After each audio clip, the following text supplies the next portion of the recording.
Ito naman para sa tingin sa kanilang sarili, wala silang kapintasan. Ito ang sabi ni Jesus. Paano mo masasabi sa iyong kapatid, "Kapatid, bayaan mong alisin ko ang iyong puwing," gayong hindi mo nakikita ang dahilang nasa iyong mata? Mapagpaimbabaw. Alisin mo muna ang dahilan sa iyong mata, hindi naman sana masama na magbigay ng puna sa nakikita nating mali, kakulangan o kahinaan ng iba.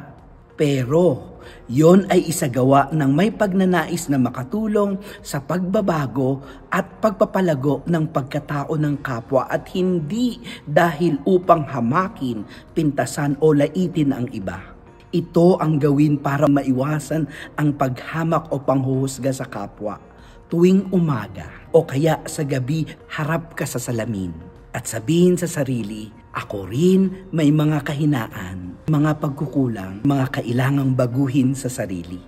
Pagkatapos, magdasal ka. "Panginoon, batid kong mas mabilis makita ang pangit kaysa magaganda. Tulungan mo po akong makita hindi lamang ang kapintasan ng iba, kundi lalo't higit ang kagandahan at kabutihan na ipinagkaloob mo sa kanila. Matularan ko nawa ang awa, habag at pag-ibig mo. Amen."